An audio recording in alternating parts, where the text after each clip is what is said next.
Larry Eyler. Larry Eyler was born December 21, 1952. He was also known as the Highway Murderer, the Highway Killer, and the Interstate Killer. His characteristics were rape, mutilation, dismemberment, and evisceration.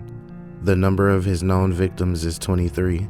The dates of his known murders is between 1982 and 1984. He was arrested August 21, 1984. His usual murder method was stabbing. The locations of his known crimes are Indiana, Illinois, Ohio, Kentucky, and Wisconsin. Background: Larry Eyler was born in Crawfordsville, Indiana in 1952. He had 3 older siblings, and when he was a young child, his parents divorced. Later, he dropped out of high school and worked a variety of odd jobs. He managed to get his GED while working, and he enrolled in college for the first time in 1974. Over the next 4 years, Eyler would drop in and out of college. At the end of the 4 years, he had not put in enough work to earn a degree. He then decided to move to Chicago. Unbeknownst to his closest friends or his family members, Eyler was fighting an internal battle. He had homosexual tendencies, and these both fascinated him and disgusted him at the same time. The thought of his family and friends finding out would have added to his stress, and there was much stigma associated with homosexuality at the time. As many other serial killers, Eyler decided he would take sex wherever he could find it. Using force, he would then have to eliminate all the evidence to prevent anyone from finding out. Likewise, he couldn't let those closest to him know his shame. Murders. Jay Reynolds was murdered on March 22, 1982, near Lexington, Kentucky. He was Eyler's first known victim and had been stabbed to death. On October 3rd of the same year, the body of Delvoyd Baker was found on the side of the road north of Indianapolis. He had been strangled. The next victim of Eyler was Stephen Crockett, who was stabbed to death on October 23rd. 4 of the stab wounds were to the head, and his body had been disposed of near Lowell, Indiana. Eyler moved to Illinois in November, and he left the body of Robert Foley in a field northwest of Joliet on November 6th. John Johnson was killed on Christmas Day, 1982, and his body was left in a field near Belshaw. On December 28th, Eyler killed 2 men on the same day. Stephen Agin was found near Newport, and John Roche's body was near Belleville. As Eyler's murders progressed, so did his methods of murder and mutilation. Some of his later victims were disemboweled, and most were bound. Eyler had by now killed 12 men, including Edgar Underkoffer on March 4, 1983, Gustavo Herrera on April 8th, Irvin Gibson on April 15th, Jimmy T. Roberts on May 9th, and Daniel McNeve also on May 9th. On August 31st, the body of Ralph Calise was discovered in a field near Lake Forest, Illinois. His body had been bound and tied with surgical tape and clothesline. His pants were down around his ankles, and he had been stabbed 17 times. Derek Hansen was found on October 4, 1983 near Kenosha, Wisconsin. His body had been dismembered.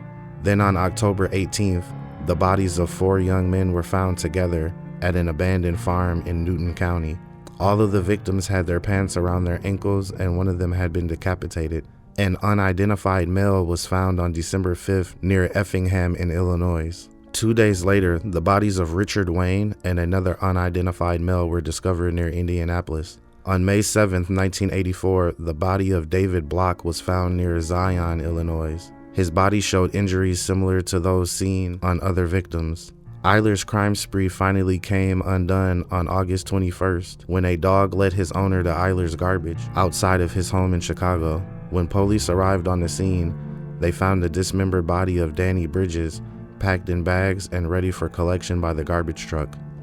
Timeline of known murders. March 22, 1982, Jay Reynolds, 26 years old. October 3, 1982, Delvoyd Baker, 14. October 23, 1982, Stephen Crockett, 19. November 6, 1982, Robert Foley. December 25, 1982, John Johnson, 25 years old. December 28, 1982, John Roche, 21 years old. December 28, 1982, Stephen Argan, 23 years old. March 4, 1983, Edgar Underkofler, 27 years old. April 8, 1983, Gustavo Herrera, 28 years old. April 5, 1983, Irvin Gibson, 16 years old. May 9, 1983, Jimmy T. Roberts, 18 years old. May 9, 1983, Daniel McNeve, 21 years old. August 31st, 1983, Ralph Calise, 28 years old. September 27th, 1983, Eric Hansen, 18 years old. October 4th, 1983, Derek Hansen, 14 years old. October 15th, 1983, John Doe. October 15th, 1983, Michael Bauer, 22 years old. October 15th, 1983, John Bartlett, 19 years old. October 15th, 1983, 2 more victims discovered unidentified. December 5th, 1983, John Doe. December 7th, 1983, Richard Wayne. December 7th, 1983, John Doe. May 7th, 1984, David Block, 22 years old. August 21st, 1984, Danny Bridges, 15 years old. Arrest and trial. Eyler was arrested and charged with the murder of Danny Bridges on August 21st, 1984. Investigators noticed the similarities between the mutilations performed on Bridges and those of Derek Hansen. Authorities now knew they had caught the serial killer they had been looking for. Eyler went to trial for the murder of Bridges and was found guilty on July 8, 1986. He was sentenced to death, but by then Eyler was already facing another death sentence from AIDS. Eyler tried to save himself from execution by offering to help authorities in Indiana solve some of the murders. In November of 1990, he confessed that he had killed Stephen Argan, but he also claimed he had been helped by another man, Robert David Little, who happened to be the chairman of the Department of Library Science at the local university. Eyler claimed that Little had taken photos of Argan while he was being disemboweled and masturbated as he watched. Eyler was convicted of the murder and received a sentence of 60 years. Little was charged, but Eyler's statement was the only evidence of his involvement, and he was subsequently acquitted. Eyler then tried to make another deal with authorities. He would help them clear 20 murders, provided they had his death sentence commuted to life. The authorities declined the offer. Outcome.